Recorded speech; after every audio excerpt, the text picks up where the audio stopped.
السلام علیکم ناظرین، امید ہے خیریت سے ہوں گے۔ آج دو بڑے اہم ٹاپکس ہیں، دونوں جو ہیں وہ لا اینڈ آرڈر کے حوالے سے ہیں۔ یعنی اسلام آباد میں جو خودکش حملہ ہوا اس کے جو تانے بانے ہیں، یا جنہیں کہیں کہ وہ تو افغانستان سے ملتے ہیں، لیکن جو یہ خودکش حملہ آور تھا اس کا تعلق خیبر پختونخوا کے ساتھ تھا، پشاور کے ساتھ تھا، اور اس حوالے سے پولیس نے پشاور میں اور نوشہرہ میں چھاپے مارے ہیں۔ اس کی تفصیلات آپ کے ساتھ شیئر کروں گا۔ کچھ ایسی معلومات ہیں کہ جو پہلی مرتبہ آپ کے ساتھ شیئر کرنے جا رہا ہوں۔ دوسرا معاملہ جو ہے وہ خیبر پختونخوا پولیس، اسپیشلی میں کہوں گا کہ پشاور پولیس جو ہے وہ 9 مئی کے مقدمے کے حوالے سے جو کیس چل رہا ہے عدالت میں، اس کے اندر کوشش کر رہی ہے کہ سہیل افریدی صاحب کو بچایا جائے۔ سہیل افریدی صاحب گزشتہ روز جو تھے وہ پولیس لائن گئے، تو انہوں نے بھی یہ جا کر ایک تقریر کی اور کہا کہ جی پولیس پر بڑا دباؤ ہے کہ میرا نام 9 مئی کے کیس میں ڈالا جائے، لیکن پولیس جو ہے وہ اس پہ سٹینڈ لے رہی ہے، جبکہ میری معلومات یہ کہتی ہیں کہ اس میں پولیس کا کردار بڑا اہم ہے، اور پولیس کیوں جھوٹ بول رہی ہے، پولیس بری طرح پھنس گئی ہے کہ وہ حقائق بتائے یا حکومت کو خوش کرے۔ بہرحال اس پر میں آپ کو بتاؤں گا کہ اصل معاملہ کیا ہے اس کے پیچھے، اور یہ بھی پہلی مرتبہ آپ کے سامنے یہ معلومات میں رکھوں گا۔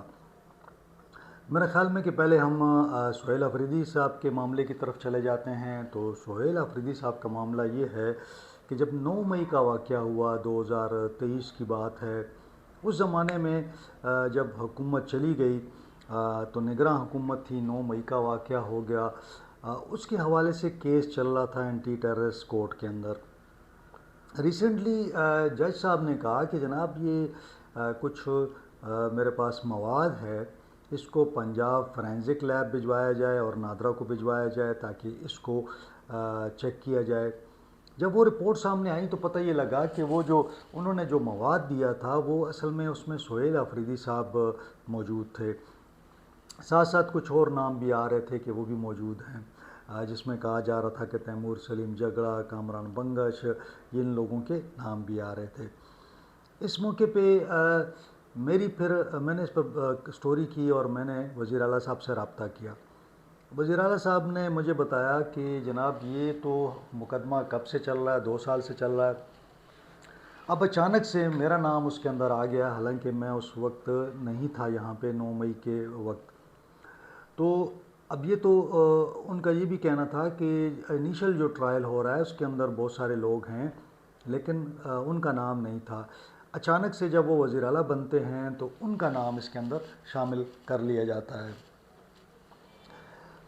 میں نے منوان وہ شائع کر دیا، ساتھ میں چیف کیپٹل پولیس میاں سعید صاحب سے میں نے رابطہ کیا، ان سے بھی پوچھا، تو انہوں نے کہا کہ جناب ہمیں تو بتایا گیا تھا عدالت میں کہ جناب یہ USB لے لیں اور جا کے اس کی فورینزک کروا لیں اور نادرا سے اس کی کنفرمیشن کر لیں، ہمیں نہیں بتایا گیا اس کے اندر کیا ہے، کیا مواد تھا، اور ہم نے اسی طرح عدالتی احکامات پر وہ ہم نے بھجوا دیا۔ اس کی فورینزک رپورٹ آ گئی اور ساتھ نادرا رپورٹ آ گئی، اس کے اندر یہ کنفرم ہو گیا کہ ہاں یہ سہیل افریدی صاحب ہیں اور یہ دیگر لوگ ہیں۔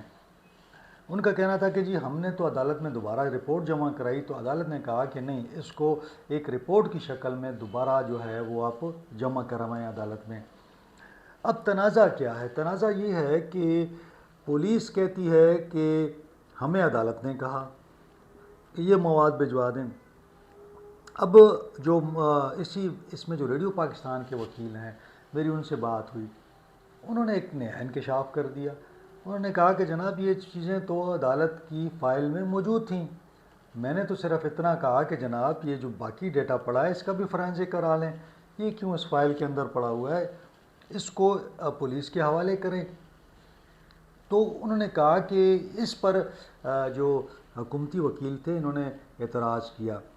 ان کا یہ بھی کہنا تھا کہ میں نے کہا کہ جناب اگر جب تک پولیس مکمل تفتیش نہیں کرتی، تحقیق نہیں کرتی، یہ چیزیں فورینزک نہیں ہوتی، نادرا اس کو کنفرم نہیں کرتا، ہم آگے کیسے چلیں گے؟ جب چارجز فریم کرنے ہیں تو یقیناً ان لوگوں کا تو یہ جو ریکارڈ پولیس نے، تو پھر میں نے ان سے پوچھا کہ جی آپ یہ کہتے ہیں کہ یہ مواد جو ہے آپ نے نہیں دیا، تو پولیس نے یہ کہا کہ جناب یہ تو مواد سارا یہ جو شبیر گگیانی ہیں انہوں نے جمع کروایا ہے۔ شبیر گگیانی کہتے ہیں کہ جناب یہ سارا معاملہ جو ہے یہ تو پولیس نے اس میں موجود تھا، پولیس نے اس پہ تفتیش نہیں کی تھی۔ تو میں نے اعتراض کیا کہ بھئی اس پر آپ اس کو بھجوایا جائے فرانزک کے لیے، تو انہوں نے کہا کہ میں نے صرف نشاندہی کی ہے، میں نے کوئی مواد اپنے گھر سے تو نہیں لے کے آیا، میں یہ تو آلریڈی فائل پہ موجود تھا۔ اب معاملہ کیا ہے؟ معاملہ یہ ہے کہ یہ مواد آلریڈی موجود تھا اس فائل میں۔ اب یہ کب لگایا، کس پولیس نے لگایا، جو بھی تھا اس کے اندر موجود تھا، اس پہ کوئی کارروائی ہوئی نہیں تھی۔ اب ایک طرف حکومت ہے اور ایک طرف جو ہے وہ ظاہر ہے کہ انصاف ہے، عدالت ہے اور ریاست ہے، تو پولیس جو ہے بری طرح پھنس گئی ہے کہ اب کریں کیا کریں، کیونکہ جو قانون کہتا ہے کہ آپ کو جو رپورٹ آئی ہے وہ آپ نے فورینزک رپورٹ اور نادرہ کی رپورٹ جو ہے آپ نے ضمنی چالان کے ساتھ عدالت میں جمع کروانی ہے۔ اب اس میں طریقہ کار تو یہ ہے کہ اس میں تفتیش کی جائے، تحقیقات کی جائیں، لیکن وزیر اعلیٰ صاحب سے تحقیقات کون کرے گا؟ تو میں نے پوچھا سی سی پی پشاور سے، تو انہوں نے کہا کہ جی جب عدالت ہمیں کہے گی تو ہم سی ایم صاحب سے پوچھ لیں گے۔ اب سی ایم صاحب سے کون پوچھے گا؟ یہ تو الگ سے ایک معاملہ ہے، ظاہر ہے وہاں جا کے آپ ان سے تفتیش کرنی ہے تو معلوم ہوگا کہ کتنی پولیس جو ہے غیر جانبدار ہے، کتنی وہ با اختیار ہے، جا کے کب تفتیش کرتی ہے، بلاتی ہے یا وہاں پہ جا کے ان کے دفتر میں بیٹھتی ہے۔ اب معاملہ 14 فروری تک کا ہے، دیکھتے ہیں 14 فروری کو عدالت میں کیا چالان جمع ہوتا ہے اور اس میں کیا کہا جاتا ہے۔ میں نے آپ کے سامنے تمام جو حقائق ہیں وہ رکھ دیے ہیں۔ اس میں آپ دیکھتے ہیں کہ کیا سہیل آفریدی صاحب کو بچایا جاتا ہے یا نہیں، ان کو اس میں ان کے اوپر الزام جو لگایا جاتا ہے، اور پھر وہ ایک چیز جو کچھ لوگوں کا اور سی ایم صاحب کا بھی یہ کہنا تھا کہ دیکھیں جو مواد بھیجا گیا ہے وہ بے شک میرا ہے، لیکن وہ ریڈیو پاکستان یا پشاور میں یا 9 مئی کا نہیں ہے، یعنی وہ کچھ پرانا مواد ہے۔ صرف یہ کہا گیا کہ یہ مواد کیا واقعی سہیل آفریدی ہے؟ تو پنجاب فرانزک نے اور نادرہ نے بتا دیا کہ جی بالکل یہ تو یہ جو تصاویر اور ویڈیوز آپ نے بھیجی ہیں یہ سہیل آفریدی صاحب ہیں، اس کے اندر کوئی کٹنگ شٹنگ یا کوئی ٹوٹے شوٹے نہیں لگائے گئے۔ تو اب جو معاملہ رہ گیا ہے وہ صرف یہ رہ گیا ہے کہ کیا یہ جو یہ جو واقعے کے حوالے سے بتایا جاتا ہے کہ یہ ویڈیوز ہیں، تو کیا یہ 9 مئی کی ویڈیوز ہیں؟ کیا 9 مئی کو سہیل آفریدی ریڈیو پاکستان کے جو باہر مظاہرہ ہو رہا تھا کیا وہ وہاں موجود تھے؟ کیا انہوں نے بھی اس کارروائی میں جو حملے ہوئے اس میں حصہ لیا؟ تو یہ ڈٹرمن کرنا ہے، اور اصل معاملہ یہی ہے۔ یہ ڈٹرمن کس نے کرنا ہے؟ یہ پولیس نے کرنا ہے۔ اب پولیس کے لیے یقیناً یہ بڑا مشکل مرحلہ ہے، کیونکہ دونوں جانب جو ہے نا وہ بڑے طاقتور لوگ ہیں۔ بہرحال امتحان ہے پولیس کا، دیکھتے ہیں کہ کیا فیصلہ ہوتا ہے، پھر معاملہ عدالت میں دیکھنا ہے، وہاں پہ عدالت میں پھر ان کے وکیل جو ہیں مزید اس پر دلائل لیں گے۔ اب جناب اسلام آباد کی بات کر لیتے ہیں۔ اسلام آباد میں خودکش حملہ ہوا، افسوسناک تھا، اس میں کافی پیش رفت ہوئی ہے۔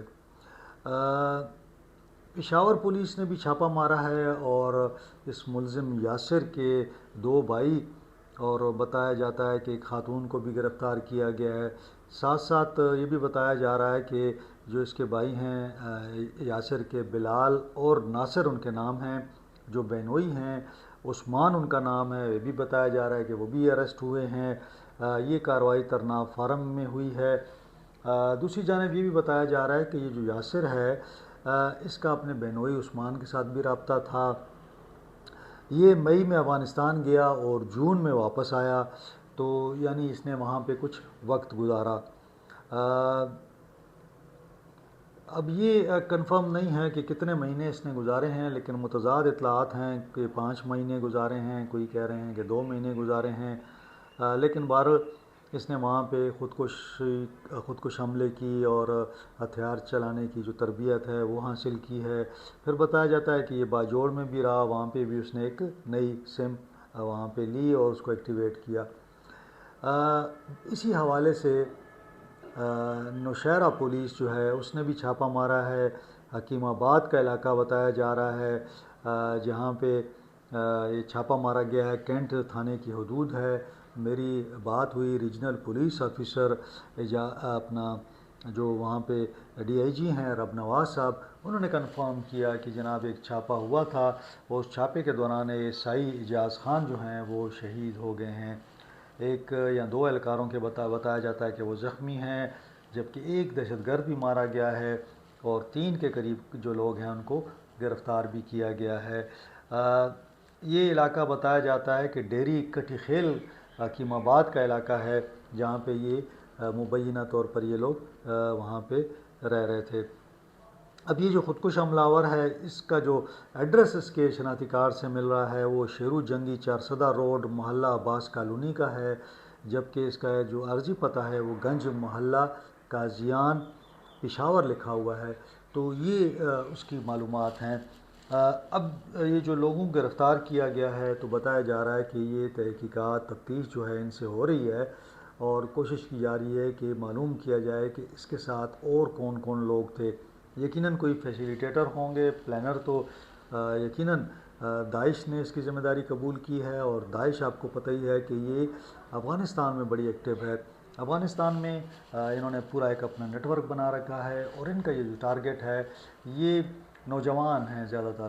ان نوجوانوں کو ان کی ذہن سازی کی جاتی ہے اور ان کو حملوں کے لیے تیار کیا جاتا ہے۔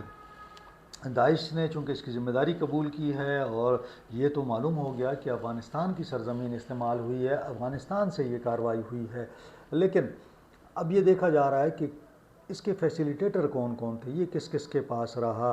اور ایسی اطلاعات آ رہی ہیں کہ اس نے مختلف جگہوں پہ رہائش اختیار کی، پھر یہ اسلام آباد میں ریکی اس نے کی۔ تو اس کو لے جانے والے، اس کو رکھنے والے، اس کو اسلحہ دینے والے، اس کو یہ خودکش جیکٹس وغیرہ سپلائی کرنے والے کون سے لوگ ہیں۔ تو اگر پولیس نے اس پہ ظاہر ہے کہ ہمارے سیکیورٹی کے ادارے بھی اس پر کافی کام کر رہے ہیں، تو مجھے امید ہے کہ یہ جو اس کے پیچھے جو نیٹ ورک ہے، جو لوکل نیٹ ورک ہے، میں اس کی بات نہیں کر رہا جو داعش کی جو افغانستان میں ہے، البتہ جو لوگ پاکستان میں موجود ہیں جنہوں نے اس کو فیسیلیٹیٹ کیا اور اس کو اس جگہ تک لانے میں مدد کی، میرے خیال میں کہ ان تک پولیس جو ہے ودن 24 آور اور 48 آور جو ہے وہ پہنچ جائے گی۔ کوشش کی جا رہی ہے ٹیکنالوجی کے ذریعے اور دیگر سورسز سے ان لوگوں کو جو ہے بے نقاب کرنے کی کوشش ہو رہی ہے۔ یقیناً ہماری جو ادارے ہیں وہ اس میں کافی متحرک ہیں۔ دیکھتے ہیں کہ کب یہ ساری ڈیٹیل جو ہے وہ عوام کے سامنے آتی ہے۔ آج کے لیے دو ٹاپک تھے، انشاءاللہ اگلے ولاگ میں آپ سے ملاقات ہوگی۔ اپنا خیال رکھیں، اپنے اہل خانہ کا خیال رکھیں، مجھے اجازت دیں، اللہ حافظ۔